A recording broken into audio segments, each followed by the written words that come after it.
গত পরশুদিন আপনারা দেখেছেন যে সরকার 13টি রাজনৈতিক দলের সাথে বসেছিল, 13 দলের শীর্ষ প্রধানদের সাথে, সেখানে আমরাও ছিলাম। সেখানে আমরা পরিষ্কারভাবেই সব রাজনৈতিক দলই সরকারের এই পক্ষপাত দুষ্ট আচরণের তীব্র প্রতিবাদ জানিয়েছে এবং ডক্টর ইউনূস স্যারের প্রতি সম্মান দেখিয়েই তারা বলেছে আপনার সরকারের প্রতি আমরা এটা প্রত্যাশা করি না।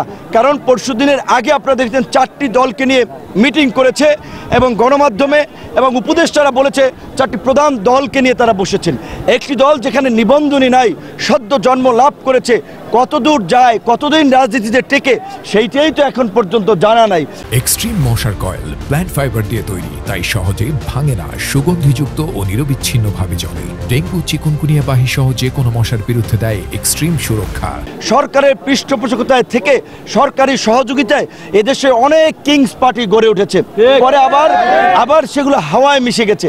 কাজী এই সরকার যে একটি দলকে, বিশেষ করে সদ্য জন্ম গ্রহণ করাই এনসিপিকে যে পৃষ্ঠপোষকতা করছে, সেটি শুধুমাত্র গণ অধিকার পরিষদ নয়, দেশের অধিকাংশ সচেতন রাজনৈতিক মহল এবং নাগরিকদের কিন্তু এটি মতামত যে সরকার একটি দলকে পৃষ্ঠপোষকতা করার মধ্যে দিয়ে তাদের একটি পক্ষপাত দুষ্ট আচরণকে জনগণের সামনে পরিষ্কার করেছে।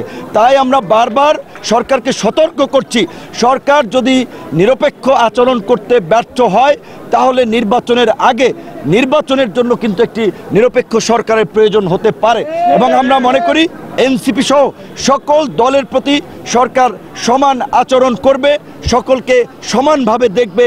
এর আগে যেমনিভাবে সকল রাজনৈতিক দলকে নিয়ে সর্বদলীয় মিটিং হয়েছিল, আমরা আশা করি সরকার বিভিন্ন ইস্যুতে রাজনৈতিক দলগুলোকে নিয়ে একই প্রক্রিয়ায় সর্বদলীয় মিটিংয়ের আয়োজন করবে এবং কোনো দলের সভা সমাবেশে দেখা যাচ্ছে জেলার বৃক্ষমেলা বন্ধ করে, পরীক্ষা বন্ধ করে ছাত্রছাত্রীদেরকে সেই সমাবেশে যোগদান করার নির্দেশনা দেওয়া হচ্ছে।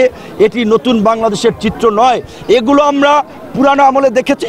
সরকারের এমপি মন্ত্রীরা এলাকায় আসলে, কোনো এলাকায় গেলে তাদেরকে শুভেচ্ছা কিংবা স্বাগত জানানোর জন্য এইভাবে সরকারি কর্মকর্তা কর্মচারী, স্কুল কলেজের শিক্ষার্থীদেরকে বাধ্য করা হতো, সরকারি প্রোগ্রামকে পিছিয়ে দেওয়া হতো। এখনও কিন্তু একটি দলের জন্য সরকারি দলের বিশেষ ব্যবস্থা আমরা দেখতে পাচ্ছি। আমরা নিন্দা এবং প্রতিবাদ জানাই এবং রাজনৈতিক দল সমূহকে আমরা বলতে চাই, গণ অভ্যুত্থান পরবর্তী সময়ে গণ অভ্যুত্থানের অংশীজনদেরকে নিয়ে আমরা একটা ঐক্য এবং সংহতির মধ্যে দিয়ে নতুন বাংলাদেশ বিনির্মাণ করতে চাই, কোনো বিভাজন বিদ্বেষের মধ্যে দিয়ে নয়।